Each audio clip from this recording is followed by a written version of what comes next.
Welcome back, fellow shop rats. Today's another Talk About It Tuesday. Today we're going to talk a little bit about nitrous oxide. That sounds like a gas.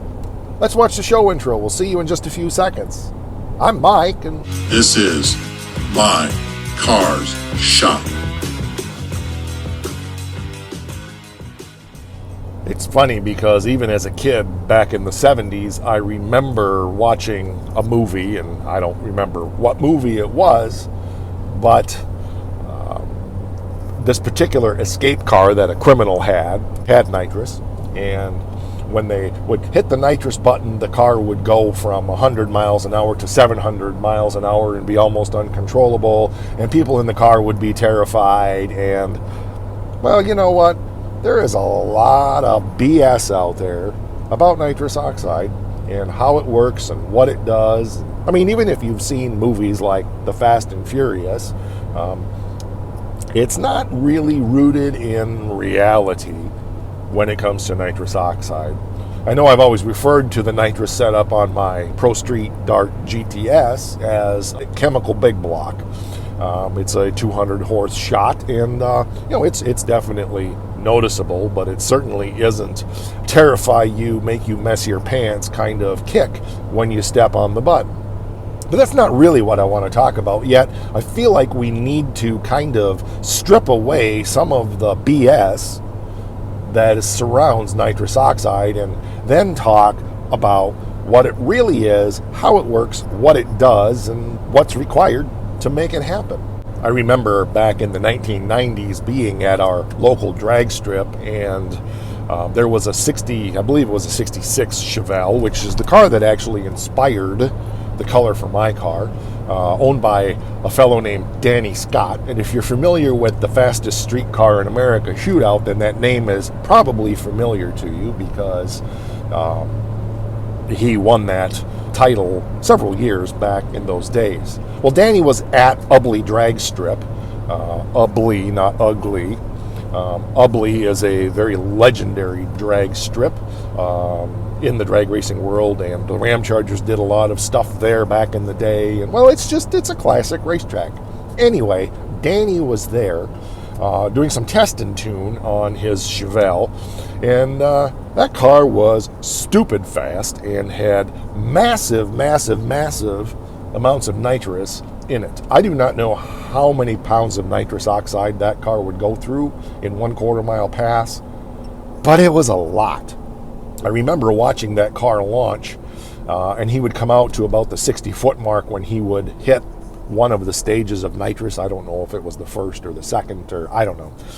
But I remember seeing the headlights come on, and I thought that was intriguing. Well, talking to a friend who knows Danny, who Danny's a friend of his, he said that the G-force was so hard it actually threw the headlights on when he hit the nitrous, and the glove box flew open and everything in the glove box landed in the back window. Now, that's more along the lines of what happens in the movies with nitrous oxide, but that's not really what it's like for most people. And the amount of nitrous oxide that would take is just unfathomable when you would think about it. I mean, Danny's trailer had nitrous tanks lining both sides and across the front, and I'm guessing that was enough for maybe one day of racing. So that kind of gives you an idea of just how much. I'm not talking little tanks. I'm talking the big tanks that he would refill from. He had banks of them. As we said, that is not the reality for the common everyday uses of nitrous oxide. Common everyday uses? What I mean is the average drag racer in the average street car doesn't consume nearly that much nitrous, and thank God, because it's expensive. It's a consumable, which means it's not an unlimited supply, and it goes very quickly. I know with the 200 horse shot on my Dart, I can get about 2 passes out of a tank, and that's it. Maybe a little more than that, but let's talk a little bit about how nitrous oxide works. All nitrous oxide is an oxygen carrier. It doesn't burn.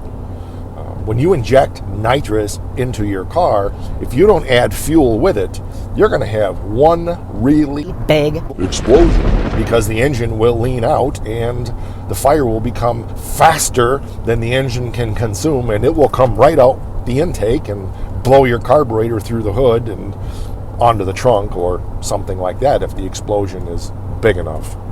Nitrous oxide is just an oxygen carrier, and it basically does that. Nitrous, 2 parts of nitrous, 1 part oxygen, N2O. It's an oxygen carrier, and it does that in a couple of ways. It does it by carrying some oxygen itself, but it also reduces temperature greatly, and where air is denser, there's more oxygen in the air. So in order for nitrous to actually add power to the engine and not cause the intake to blow off up through the hood and land on the trunk or the racetrack or whatever, you have to add fuel with it. Now, in a fuel injected application, up to a point, the ECM and bigger injectors can compensate for that, and I believe that's, I don't know, I'm a little bit out of touch with that technology now, but 50 to 100 horsepower, the average fuel injection system with some modifications can probably handle. You get more than that, and you're going to have to be adding fuel as well. And I could be wrong. I'm out of date on the technology, so don't crucify me on that one.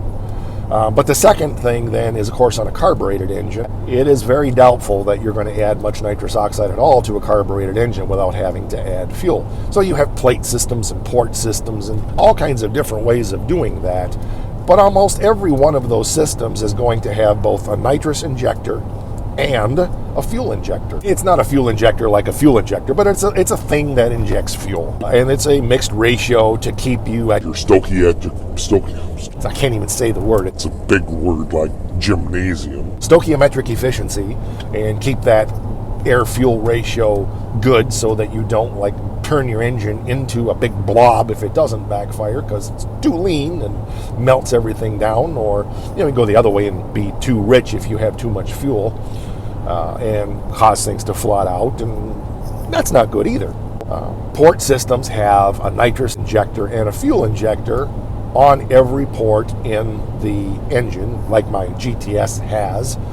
It's a fogger system or a pro fogger, I forget which one that is.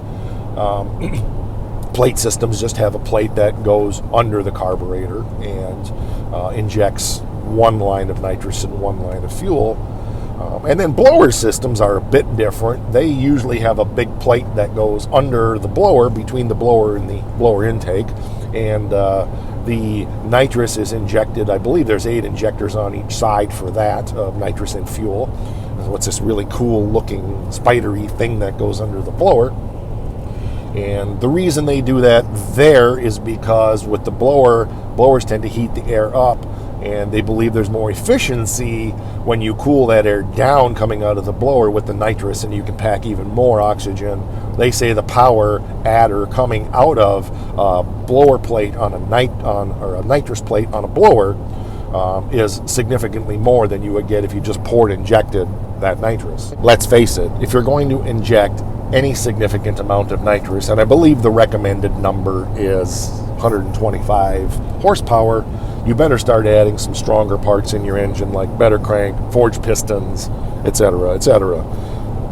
And the more you add, of course, the better the parts should be. Yes, to a large degree, that's true. On a street car, you might get away with a lot more, of course, than you would on a drag car that you're running the nitrous through every single pass. Real world, right? But the truth is, there's a lot of mystery and a lot of crap out there about nitrous oxide. In today's episode, I wanted to just kind of really explain what it is and what it does and how it works. So for nitrous to work, you have to have nitrous oxide injected and fuel injected to keep that air-fuel ratio safe so that the engine doesn't melt down or blow up. It's that simple. The more nitrous you inject, the more fuel you need to inject. The more fuel you inject, the more power you're going to be getting out of that engine. It's that simple.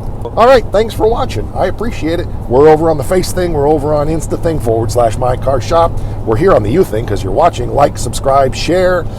Share it with your friends. Share it with your enemies. Do all that stuff. And one more thing that I don't want you to forget. We try to end every episode this way, and I know you guys know that for the most part. Let's just rock!